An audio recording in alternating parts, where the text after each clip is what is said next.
आपने कभी अपनी ज़िंदगी की डायरी नहीं लिखी होगी, लेकिन आपकी हर हरकत, आपकी सोच, आपका करने का सारा काम का तरीका रिकॉर्ड हो रहा है। दोस्तों सोचो, एक ऐसी डायरी जो आपने नहीं लिखी, लेकिन उसमें आपका काम, आपकी बातें, हर चीज़ रिकॉर्ड की जा रही है। आप अपने सिस्टम पे कोई भी काम करो, चाहे उबर बुक करवाओ या अपने दोस्त को मैसेज करो, चाहे व्हाट्सएप पे करो, चाहे सिम पे करो, आपकी हर चीज़ रिकॉर्ड की जा रही है। दिन में, सुबह में, शाम में, चाहे जब भी तुमने शॉपिंग की हो, अपना कार्ड यूज़ किया हो, इसकी हिस्ट्री तुम्हारे पास तो है, लेकिन इसकी हिस्ट्री कहीं और भी सेव की जा रही है। लेकिन ये डायरी डिजिटल सर्विलेंस लिखती है।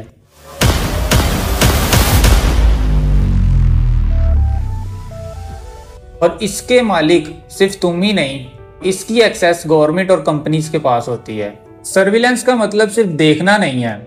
मॉडर्न सर्विलेंस का मतलब है मॉनिटर करना, रिकॉर्ड करना और एनालाइज करना। जब भी तुम एक कॉल करते हो, वो एक टॉवर और सर्वर के थ्रू गुजरती है। वहाँ लॉफुल इंटरसेप्शन सिस्टम इंस्टॉल्ड होता है। मतलब अगर हुकूमत चाहे तो तुम्हारी सिम बंद भी कर सकती है और तुम्हारे हर चीज़ का रिकॉर्ड उसके पास होता है। जब तुम कोई वेबसाइट खोलते हो, तुम्हारा डाटा एक पैकेट की तरह ट्रैवल करता है।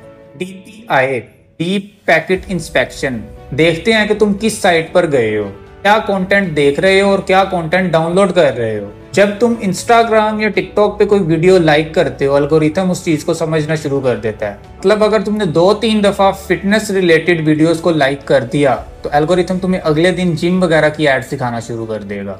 इसका मतलब है कि तुम्हारी सोच को प्रिडिक्ट किया जा रहा है। सिर्फ ऑनलाइन जिंदगी ही नहीं, हमारी फिजिकल जिंदगी भी मॉनिटर की जा रही है। CCTV कैमरास, इवन सैटेलाइट तुम्हारी मूवमेंट्स को मॉनिटर करती है। स्मार्ट वर्ल्ड, स्मार्ट सिटी का मतलब है स्मार्ट ट्रैकिंग। सर्विलेंस हर जगह पे है, जमहूरियत हो या डिक्टेटरशिप हो। चाइना में एक ग्रेट फायरवॉल बना हुआ है, हर वेबसाइट फिल्टर होती है और एक सोशल क्रेडिट सिस्टम भी है, जिसे अगर तुम तोड़ते हो या हुकूमत के खिलाफ कोई पोस्ट करते हो, तुम्हारी सोशल रेटिंग गिर जाती है। तुम लोन, टिकट्स वगैरह, हत्ता कि अपनी जॉब से भी हाथ धो बैठते हो। अमेरिका में एडवर्ड स्नोडेन ने 2013 में नोट्स लीक किए थे। पता चला कि NSA, नेशनल सिक्योरिटी एजेंसी, दुनिया भर के लोगों के कॉल्स, SMS, ईमेल्स मॉनिटर कर रही है। सिर्फ क्रिमिनल्स का डाटा नहीं, आम लोगों का डाटा भी इनके पास होता है। यूरोप में GDPR, इसमें कंपनी को तुम्हें बताना पड़ता है कि वो तुम्हारा डाटा कहाँ पे यूज कर रही है। लेकिन कैम्ब्रिज एनालिटिका स्कैंडल में फेसबुक के यूजर्स का डाटा यूज करके इलेक्शन को मैनिपुलेट किया गया था। इंडिया में पेगासुस स्पाईवेयर स्कैंडल, इसमें हुआ ये था कि पॉलिटिशियंस और जर्नलिस्ट के फोन हैक हुए थे, उनकी बातें सारी सीक्रेटली रिकॉर्ड कर ली गई थी। और मिडल ईस्ट की बात की जाए तो एक्टिविस्ट सिर्फ ट्वीट्स लिखने पर जेल चले गए थे। सर्विलेंस एक पावरफुल टूल बन चुका पूरी दुनिया में। पहले सोना और तेल सबसे ज्यादा वैल्यूएबल थे, लेकिन आज सबसे ज्यादा वैल्यूएबल है तुम्हारा डाटा। तुम्हारी हैबिट, शॉपिंग करने की कंपनीज यूज करती हैं ताकि तुम्हें वो अपनी प्रोडक्ट दिखा सकें। तुम्हारा पॉलिटिकल प्रेफरेंस यूज किया जाता है वोट्स को मैनिपुलेट करने के लिए।